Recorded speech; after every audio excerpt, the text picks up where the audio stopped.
아침에 하나님 말씀을 나누려고 합니다. 하나님 주의 성령께서 주장하여 주시옵소서. 또한 아버지 하나님, 오늘 이 시간 주의 말씀을 통해서 아버지 우리가 잃어버렸던 것을 회복하게 하시고 아버지 하나님 그것을 회복할 때 놀라운 삶의 능력을 얻게 하여 주옵소서. 예수님의 이름으로 기도드립니다. 아멘. 할렐루야. 한 주간 동안 잘 지내셨죠? 예. 이렇게 얼굴을 이렇게 활짝 피셔야 돼요. 네. 분위기가 조금, 좀 무거운 것 같아요. 그죠? 안 그런가요? 자, 오늘, 주시는 말씀은 무너진 제단을 누가 다시 쌓을 것인가? 주제가 좀 무겁죠? 무겁습니다. 그래도 이 말씀을 통해서 우리가 진짜로 회복되기를 원한다면 우리 삶 속에서 무엇이 회복되어져야 될 것인가 하는 부분을 우리가 나누려고 합니다. 사실은 이 말씀을 연초에 하나님께서 새해를 행하시겠다고 하시는 비전과 더불어서 말씀을 주신 말씀이 바로 두 번째 말씀인 거예요. 첫 번째가 뭐였죠? 순종입니다. 하나님께서 새해를 행하실 때에 그 일이 성취되도록 우리에게 요구되는 것이 있다고 그랬죠? 그것이 뭐라고 그랬습니까? 순종입니다. 순종은 우리의 믿음이 삶에서 나타나는 것입니다. 하나님의 말씀에 순종하지 않으면 삶의 회복과 우리의 소망은 물론이고 새로운 기회가 주어져도 아무 일도 일어나지 않습니다. 여호수아의 일을 보면 잘 알죠? 여러분, 현실은 앞으로 나갈 수 없는 현실이에요. 요단강이 꽉 가로막고 있습니다. 바로 그러한 상황 속에서 하나님은 앞으로 나아가라고 말씀하십니다. 더군다나 그 강물 속으로 들어가라고 말씀하시는 거예요. 그런데 그 말씀에 순종했을 때 어떤 일이 일어났죠? 요단강물이 갈라지는 겁니다. 우리가 신앙생활하면서 제일 안타까운 부분이 뭐냐면 발걸음을 내딛지 않으면 절대로 길은 열리지 않습니다.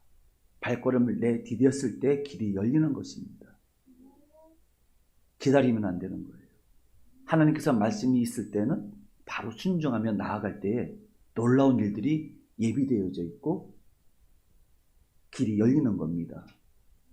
하나님께서 아브라함에게 말씀하셨잖아요. 내 아들 이삭을 내게 제물로 바쳐라. 모리아산에 3일 동안을 아들을 데리고 모리아산에 갑니다. 그리고 거기서 하나님의 말씀에 순종하는 거죠. 그럴 때 어떤 일이 벌어졌습니까? 이삭의 문제가 아니라 하나님께서 예비하신 모든 복을 부으심을 받았던 거예요. 그리고 거기에서 여호와 이레의 하나님을 만났습니다. 할렐루야. 이거는 경험되어지는 겁니다. 하나님께서 예비하심이 있는 거예요. 발걸음을 내딛지 않고 순종하지 않으면 하나님의 예비하신 은혜를 받을 수가 없습니다. 그 자리에 가야 그 은혜를 받을 수가 있는 겁니다. 그렇기 때문에 하나님께서 가라 하시면 가야 되는 거예요. 멈추라 하면 멈춰야 되는 것입니다.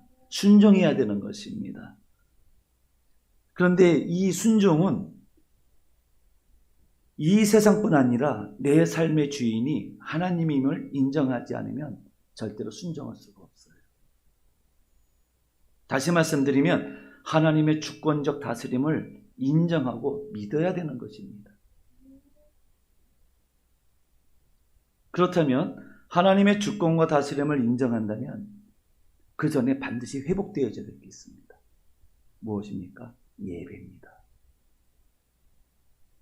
예배는요, 하나님과의 관계에서 제일 중요한 일이에요. 이스라엘이라고 하는 나라는 민족은 하나님께서 하나님 나라 백성으로 삼고자 하나님께서 형성하신 나라입니다. 애굽에서 구원하신 하나님의 백성들이에요. 따라서 그들이 해야 할 일은 다른 것이 아닙니다. 하나님을 예배하는 일이었습니다. 출애굽기 3장 12절에 하나님께서 말씀하시는 거예요. 너희가 이 산에서 하나님을 섬기리니 이것이 내가 너를 보낸 증거니라. 또 출애굽기 3장 18절에 우리 하나님 여호와께 제사를 드리려 하오니, 우리 하나님께 또 5장 3절에 보시면 우리 하나님께 제사를 드리려 하오니, 계속 하나님 앞에 제사를 드려야 되겠으니 우리는 나가야 되겠다고 얘기하는 거예요. 이럴 때 결국 하나님께서는 이스라엘 백성들을 도우셔서 애굽에 10가지 재앙을 내리잖아요. 결국은 애굽의 왕이 뭐라고 얘기합니까? 가서 너희 하나님께 예배를 드리라는 거예요.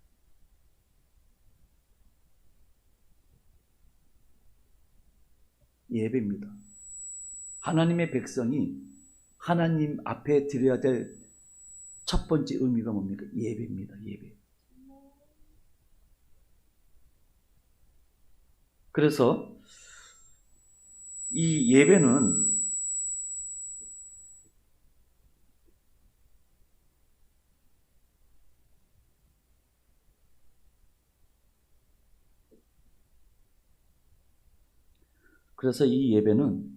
하나님과의 관계와 어떤 하나님과의 친밀감을 측정하는 기준이 되는 거예요. 하나님의 관계가 어떠냐에 따라서 어떠냐를 볼 때는 그 사람의 예배의 삶을 보면 알 수가 있습니다. 그렇다면 어떻게 예배를 드려야 하나님을 기쁘시게 하는 예배가 될 것인가 하는 문제가 남죠. 그리고 제단이 무너졌다는 의미는 무엇이고 제단을 다시 쌓는다는 것은 무엇을 의미하는 것인가 하는 것입니다. 제단은 예배와 관련이 되어 있죠. 그 다음에 오늘 우리의 예배는 과연 하나님을 기쁘시게 하는 예배인가를 돌아보는 시간이 되기를 원하는 거죠. 삶의 회복은 예배의 회복으로부터 시작이 되는 것입니다. 제가 철저하게 그걸 뼈저리게 경험을 한번 해봤어요. 하나님께서 저를 연단하실 때 가장 깊은 어둠 속에 있을 때 가장 먼저 하게 하신 것이 뭐냐면은 예배의 회복이었습니다. 근데 참 감사하게도요, 하나님께서 만신창이가 된 저의 몸과 마음을요, 예배 시간에 나아갔을 때 하나님께서 외면하지 않으셨다는 사실이에요. 오히려 가장 선명하게 하나님을 만날 수 있는 그러한 시간들이 되었습니다. 너무 감사한지 않을 수가 없습니다. 다시 말씀드리면 하나님께서는 상하고 통회하는 마음을 멸시하신 하나님이 아니시라는 것을 철저하게 경험을 했습니다. 그리고 그 예배를 통해서 하나님을 만나는 거예요. 그리고 그 예배를 통해서 하나님의 비전을 보게 되었습니다. 하나님의 약속을 받았습니다. 어디서 다 이런 일이 이루어졌어요? 예배 중에 이루어졌던 거죠. 자, 그만큼 예배가 중요하다는 것인데요. 오늘날 우리가 예배를 잘 드리고 있는데 왜 자꾸만 예배가 무너졌다 그러고 자꾸만 예배를 회복해야 된다 그러고 이런 얘기를 왜 자꾸만 할까? 궁금하지 않으십니까? 오늘 말씀에 그 의미가 나타나 있어요. 한번 돌아보겠습니다. 오늘 말씀 한번 잘 들어보십시오. 예배가 무너졌다는 것이 무엇이고 제단이 무너졌다는 것이 무엇인지를 한번 우리가 살펴보기를 원합니다. 엘리야 시대, 즉 이 북이스라엘의 와방 시대에는 하나님을 예배하는 일이 무너졌어요. 아합 시돈 출신 이세벨과 결혼을 하면서 여호와 하나님을 버리고 바알과 아세라를 숭배를 했습니다.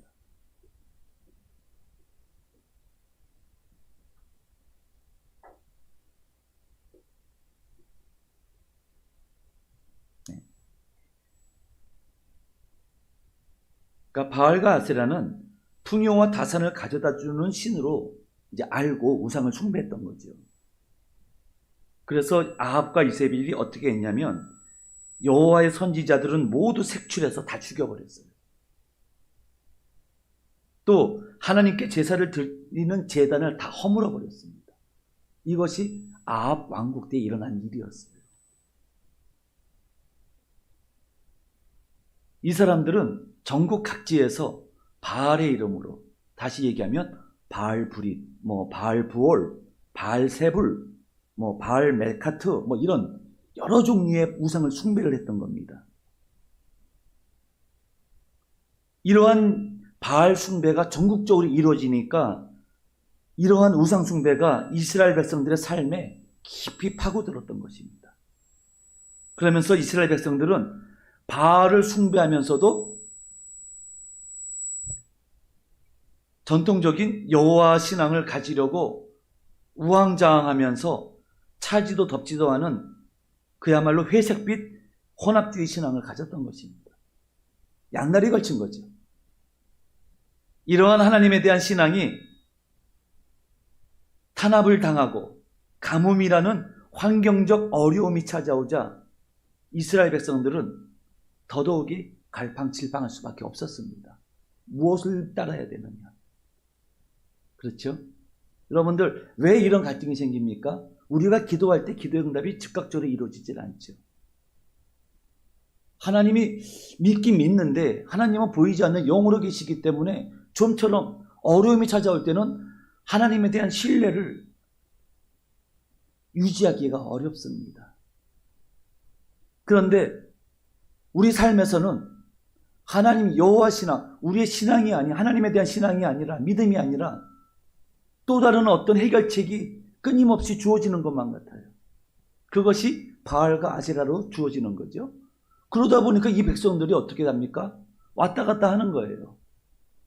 이스라엘 백성들의 모습이 아니라 바로 우리의 모습인 거죠. 그러다 보니까 자연히 하나님께 제사를 드리는 제단이 방치될 수밖에 없어요. 그리고 바알과 아세라를 섬기는 우상 숭배자들에 의해서 여호와의 제단이 그렇게 무너졌던 것입니다. 그런데 이러한 상황 속에서 아무도 여호와께 제사를 드리는 제단이 무너지는 것을 가슴 아파하면서 막아서는 사람이 없었습니다. 바로 이때 한 사람이 나타났는데 그 사람이 누구냐면 엘리야였어요. 엘리야는 오랫동안 하나님 앞에서 단련된 하나님의 종이었습니다. 단련되어졌다. 여러분들 한번 생각해 보시기 바랍니다. 어떻게 단련되어졌을까요? 엘리야에게 주어진 삶 속에서 여러 가지 삶의 정황들을 통해서 하나님을 경험하게 했던 겁니다. 할렐루야. 그러니까 이 얘기는 뭐냐면요, 고난도 맛보았고요, 절망도 맛보았고, 죽음도 맛보았고, 하지만 그 상황 속에서 다시 기도를 통해서 회복시키시는 하나님을 경험했던 겁니다. 할렐루야. 그렇기 때문에 우리들에게 주어지는 모든 삶은 우리를 하나님의 사람으로 만들어가는 단련되는 시간들이라는 것을 우리는 잊어버리면 안 됩니다. 우리가 하나님 앞에 다루심을 받을 때에는 절대 불평하면 안 됩니다. 원망하지 마십시오. 받아들이시면서 그 안에서 더욱더 기도하면서 더욱더 하나님 앞에 가까이 나가야 되는 것입니다. 그렇게 해서 하나님의 옷자락을 붙잡아야 되는 거예요. 또 하나는 무엇입니까? 이러한 상황에 직면했을 때는 어떻게 해야 됩니까? 세상에 어떤 다른 대책을 찾아 나서면 안 된다는 거예요. 이럴 때에는 오직 하나님만을 바라보면서 하나님을 경험해야 되는 거예요. 더욱더 가까이 하나님 앞에 나가야 되는 것입니다. 지난주에도 말씀드렸잖아요. 절망의 시간들이 다가올 때에 절망하지 말고, 절망의 시간들이 다가올 때에 세상에 다른 대책을 강구하지 말고, 비록 내가 계획하고 생각했던 것들이 안 됐다고 생각이 되어질지라도 하나님은 더 온전하고 아름답고 더 크고 좋은 것을 우리의 삶에 부어주신다는 사실입니다. 이게 신앙입니다.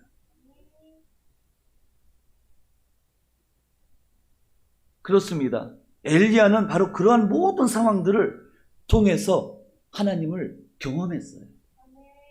그러니까 여러분들, 우리에게 주어지는 어려움들이 있잖아요. 사실은 전도사 때가 제일 힘들다고 그러잖아요. 제일 힘들 때가 전도사님 때예요. 그때는요, 아직 하나님의 사람으로서의 삶을 살아갈 때 아직은 그렇게 완전히 적응된 상태가 아니거든요. 그렇기 때문에 세상적인 것을 끊어내야 되는 상황, 그 시점이 있기 때문에 그때가 가장 어려워요. 그래서 그때는 물질의 연단도 받고요. 모든 연단을 다 받아요. 그렇기 때문에 그거를 피하려고 하면 안 돼요. 받아들이셔야 돼요. 그때는. 그걸 받아들이셨을 때 비로소 하나님을 경험할 수가 있습니다. 자꾸만 대책을 강구하면 안 돼요. 경험입니다. 이거는 비단 주의 종들의 문제만이 아니에요. 우리 성도들의 삶의 문제예요. 우리 성도들도요, 하나님의 사람으로 거듭나기 위해서는 새로워져야 돼요. 새로워지지 않으면 하나님께서 예비하신 새로운 아름다운 세상을 살아갈 수가 없거든요. 새로워지는 과정이 반드시 필요한 거예요. 그게 뭐다? 단련이라는 것입니다. 근데 두려워하지 마십시오. 하나님께서는 여러분들에게 그러한 상황들을 이길 수 있는 힘을 같이 또 부어주세요.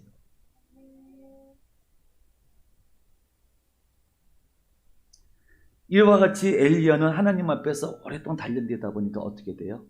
믿음의 용기가 생긴 거예요. 그래서 자기를 죽이려는 아합왕을 찾아갑니다.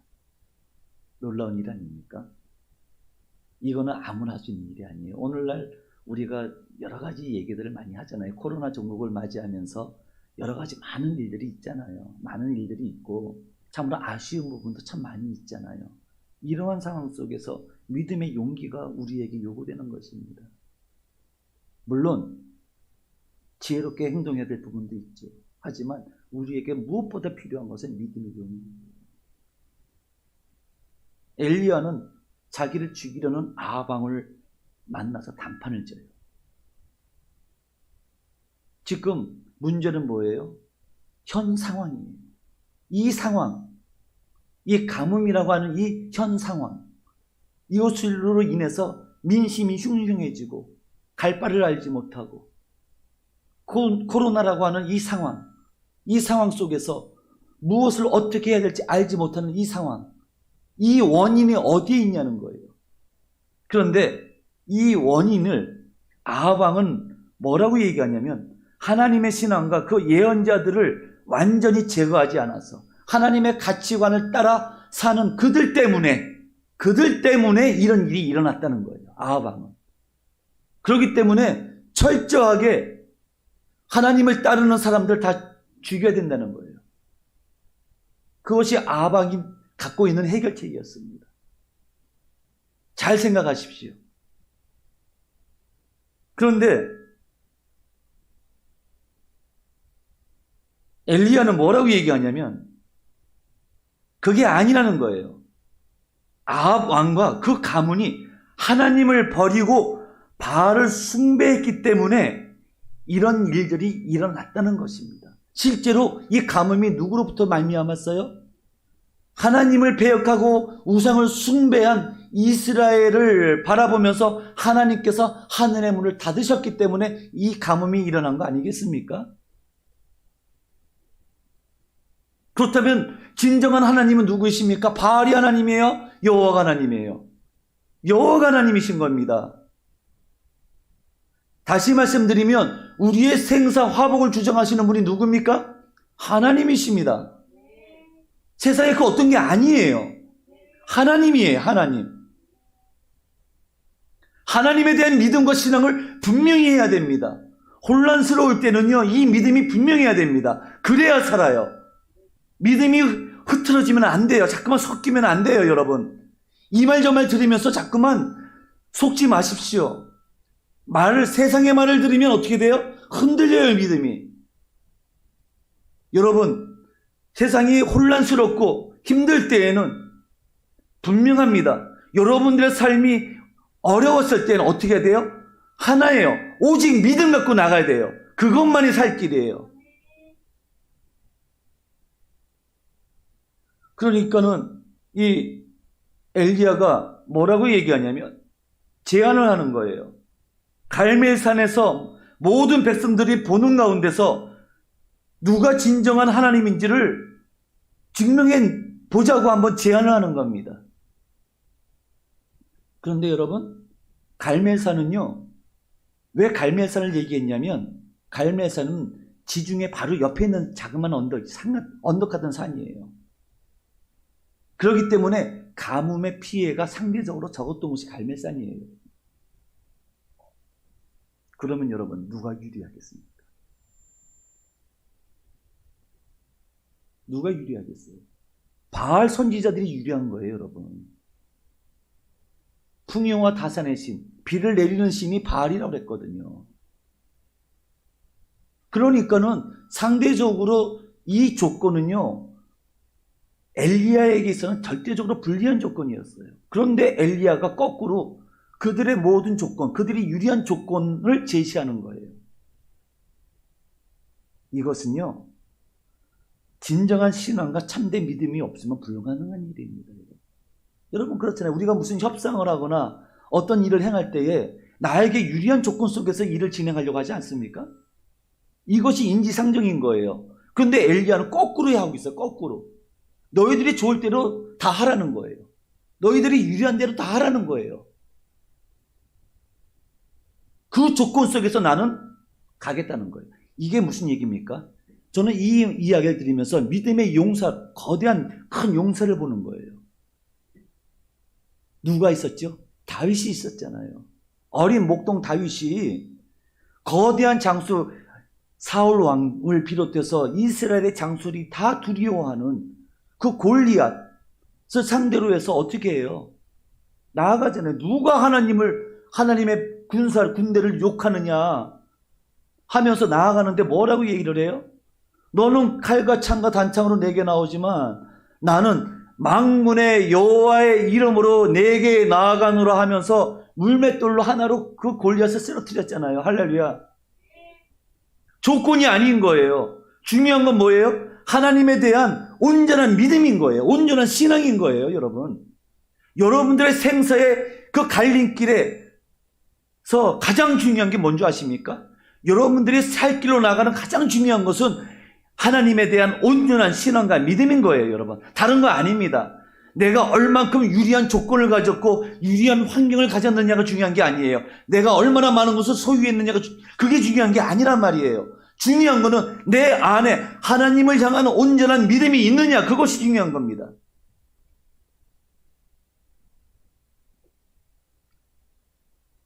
엘리야 보십시오. 이 바알과 지금 여기에 바알과 아세라 선지자 중에서 아세라 선지자는 참석을 못한 것 같아요. 바알 선지자만 450명만 참석을 했던 것 같아요. 근데 이들이 해도 안 되니까 자기 몸을 막 상해라 피를 막 내잖아요.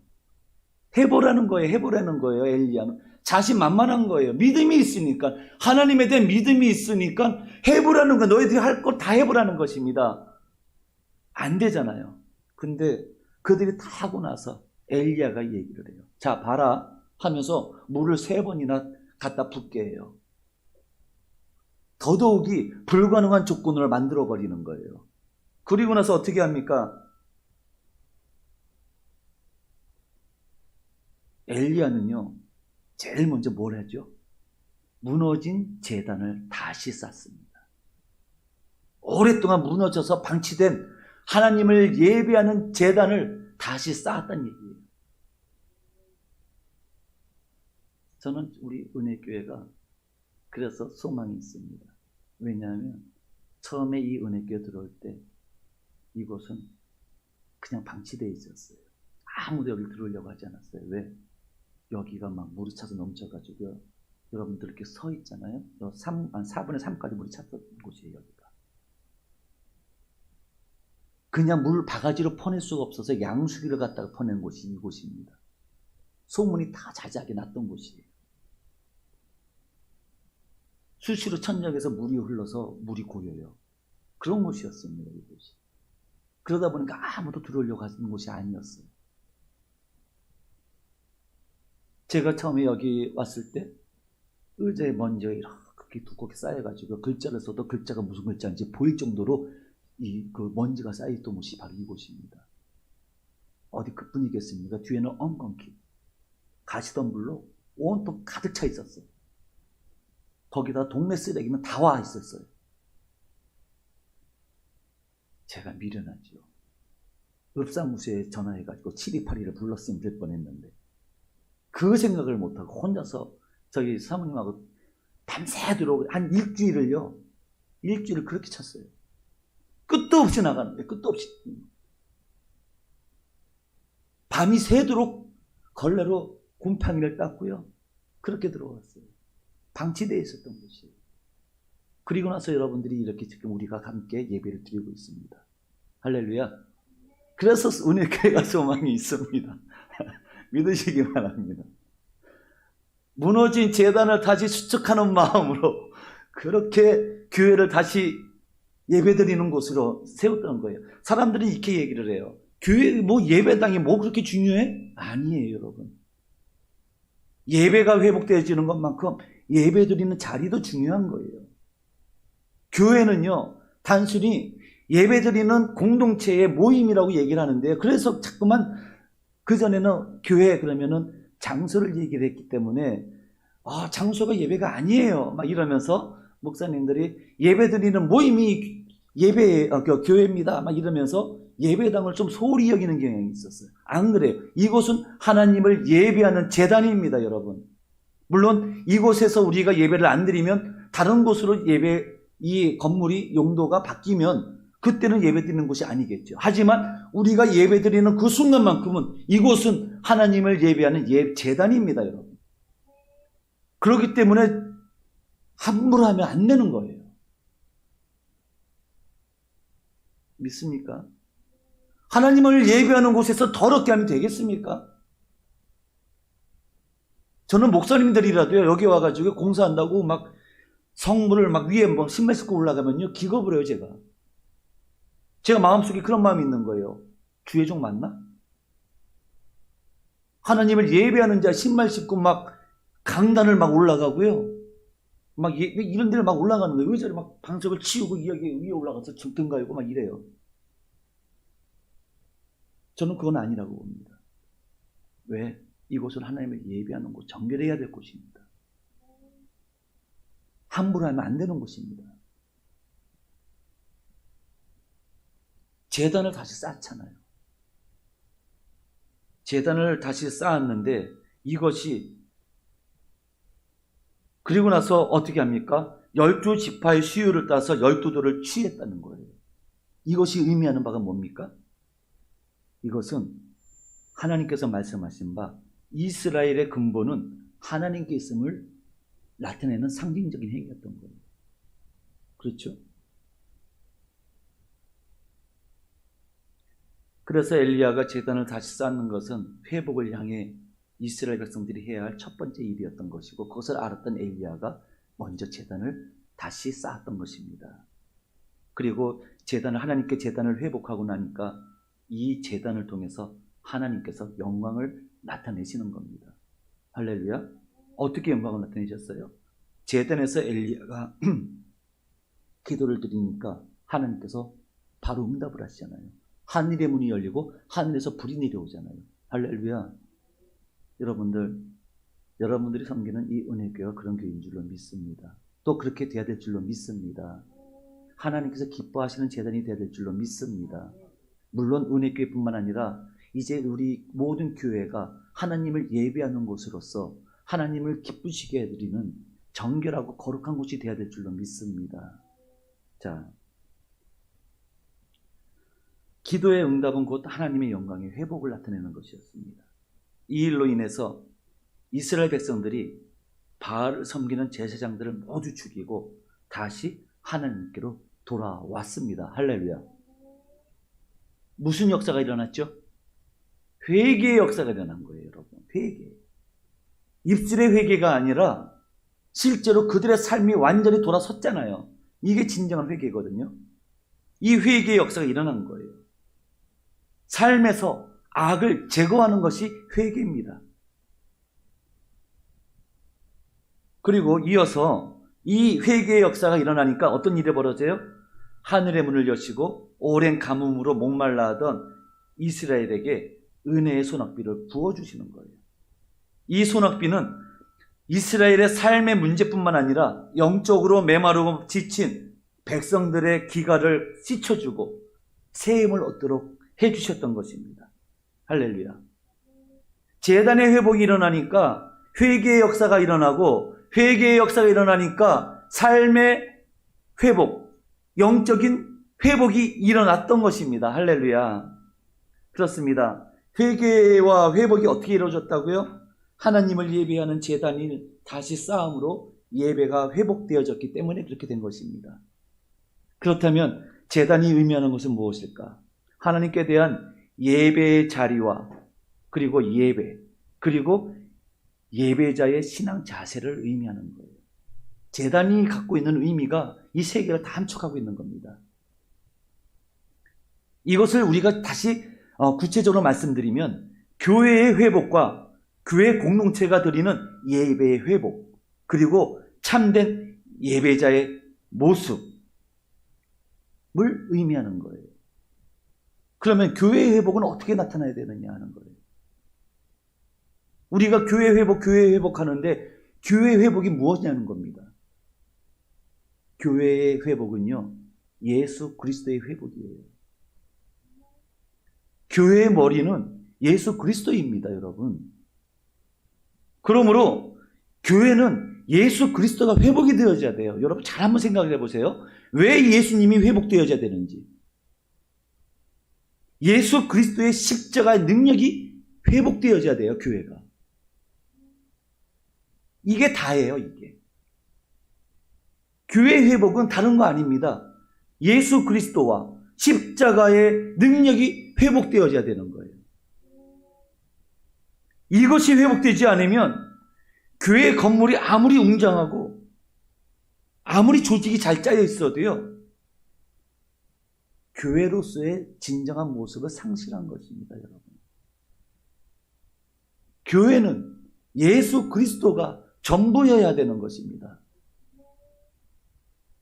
그렇기 때문에 예수 그리스도의 몸으로서의 교회는 그래서 정결해야 되는 거예요. 거룩해야 되는 것입니다. 그래서 교회에서의 모든 행동은 예수 그리스도를 통해서 중심으로 이루어져야 되는 것입니다. 그래서 세상의 말, 육신의 말들이 교회에서는 사라져야 되는 거예요. 세상의 가치관이 교회를 주장하면 안 되는 것입니다. 허비가 되었다는 얘기예요. 여러분, 교회는요, 이와 같이 신앙으로, 말씀으로, 기도로 우리가 예수 그리스도를 중심으로 서야 되는 것이 교회입니다. 두 번째, 예배의 회복이에요. 예배는 아까도 말씀드린 것처럼 모든 신앙생활의 출발점입니다. 여러분 한번 성경적으로 보십시오. 아벨의 예배, 노아의 예배, 아브라함의 예배, 이삭과 야곱의 예배를 보십시오. 하나님을 기쁘시게 하는 예배를 드림으로써 하나님의 축복을 받잖아요. 장래의 소망을 기업으로 받잖아요. 미래를 보장받는 거예요, 여러분. 하나님께 예배가 회복되면 그런 일이 일어나는 거예요. 삶의 회복, 삶의 승리는 예배가 회복이 되면 다 끝나는 겁니다.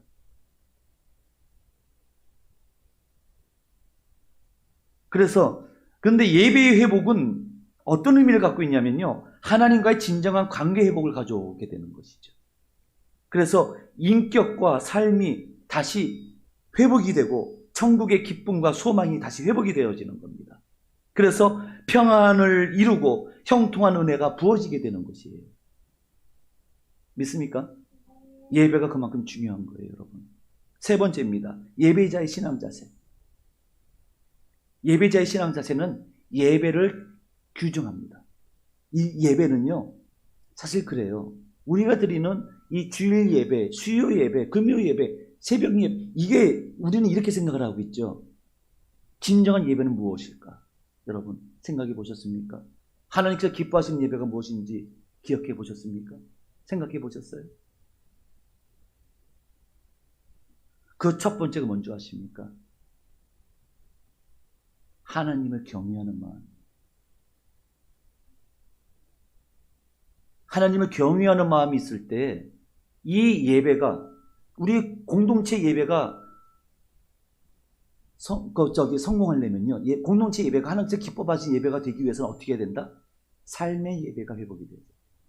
근데 그 삶의 예배는 어떻게 이루어져요? 하나님을 경외함으로 인하여 날마다 하나님과 동행할 때 그 일이 이루어지는 거예요. 한순간에 이루어지는 게 아닙니다, 이것은. 이사야서 1장 13절에 하나님께서 이스라엘 죄악 중에서 첫 번째로 꼽은 게 뭔지 아십니까? 헛된 재물을 다시 가져오지 말라. 분향은 내가 가증히 여기는 바요. 월삭과 안식일과 대회로 모이는 것도 그러하니 성회와 아울러 악을 행하는 것을 내가 견디지 못하겠노라. 누가 하신 말씀이에요? 하나님께서 말씀하십니다. 예배를 드리면서 세상에 나가서 살면서 악을 행하는 것을 하나님께서 견디지 못하시겠다는 거예요. 그 이중적인 삶을 견디지 못하겠다는 거예요. 그것은 가식적인 거 외식적인 삶을 하나님은 견디지 못하겠다는 거예요. 오죽했으면 예수님께서 바리새인들에게 이 휘칠한 이 저주받은 독사의 자식들이라고 욕을 했겠습니까? 못 견디시는 거예요, 하나님께서요. 그 가식적인 이선적인 그 가증한 삶을 못 견디시는 거예요, 하나님은요. 여러분, 이거 굉장히 중요한 일입니다. 내가 세상에 나가서 내 멋대로 사는 것, 하나님의 말씀에 순종하지 않고 사는 것, 이거 가볍게 생각하지 마십시오. 하나님은 굉장히 이것을 중차대하게 보고 계십니다. 그러려면 어떻게 돼요? 하나님의 말씀에 순종하는 삶을 살아야 되는 것입니다. 어디 그뿐이겠습니까? 이사야서 58장 4절에 말씀하시는 거예요. 너희가 금식하면서 논쟁하며 다투며 악한 주먹으로 치는도다. 너희가 오늘 금식하는 것은 너희의 목소리를 상달하게 하려는 것이 아니니라. 하나님께서 기뻐하는 금식에 대해서 말씀하고 계시는 거예요. 이 금식이 뭐죠? 하나님을 향한 예배예요. 기도예요. 근데 하나님께서 기뻐하시는 것은, 너희들이 지금 하고 있는 것은 하나님께서 기뻐하시는 금식이 아니라는 거예요. 하나님께 기도하면서 악을 행하는데, 그러니까 예수님께서 뭐라고 말씀하십니까? 너희가 기도하다가 형제들에게 용서를 구할 일이 있으면은 기도하기 전에 먼저 예배 드리지 말고 먼저 가서 용서 구하고 오라는 거예요, 여러분.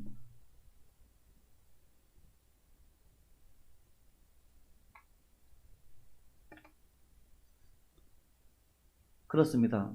말씀을 제가 너무 흥분했죠? 제가 왜 그런지 모르겠어요. 여러분, 이게 굉장히 중요해요. 하나님께서 우리 은혜교회 가운데, 또 우리 한국, 우리 이 나라 가운데 하나님께서 새 일을 행하시겠다고 말씀하시면서 우리들에게 명심하라고 주신 첫 번째 말씀이 순종이고요. 그래야 말씀이 되는 거거든요. 말씀이 우리의 삶에서 나타난 것이기 때문에.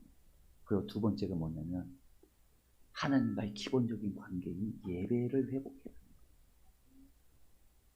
하나님을 경외하는 마음이 한순간 일어나니까 그것은요, 우리가 예배 자세를 보면 알아요. 오늘 한 시간을 때우는 게 아니에요, 이것은. 여러분들, 시간을 때우러 오시는 게 아니에요. 요식적인 종교적인 행위가 아니라는 얘기예요, 예배는. 그야말로 하나님을 경외함으로 나오는 자리입니다.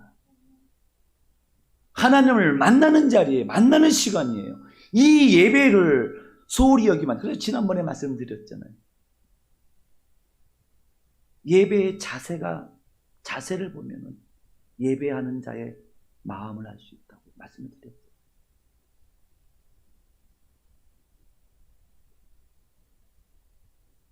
여러분, 결론적으로 말씀드리겠습니다. 자, 네, 반주자는 앞으로 나와주시고요. 이제 예배가 곧 끝납니다. 말씀이 끝납니다. 여러분, 기억하십시오. 여러분들이 앞으로 살아가시면서 어떤 문제가 생겼다, 삶의 문제가 생겼다, 또는 뭔가 하나님과의 관계가 진짜 간절히 회복되어져야 될 것 같다 라는 생각이 드십니까? 그렇다면 두 가지를 먼저 점검하십시오. 나는 과연 하나님의 말씀에 순종하며 살아왔는가? 나는 지금도 하나님의 말씀에 순종하고 있는가? 요거 하나 체크하시고요. 나는 하나님의 대한 예배가 온전히 이루어지고 있는가? 내 삶에서 예배의 삶이 회복되어지고 있는가? 이 두 가지를 꼭 기억하십시오. 이 두 가지가 회복되어지면요, 여러분 나머지 것은 볼 것이 없습니다. 여러분, 오늘 이 시간에 우리 함께 기도하겠습니다. 아마 우리가 이 말씀을 우리가 오늘 받으면서 무엇을 생각할까요? 아마 제 자신부터가 그래요. 제 자신부터가 어떻게 하면 이 예배를 설교를 잘할 수 있을까? 또는 어떻게 하면은 성공적으로 이 예배를 끝낼 수 있을까? 이런 생각이 있을 수 있어요. 저 목사로서는 그런 마음이 들잖아요. 근데 그게 아니라는 것입니다.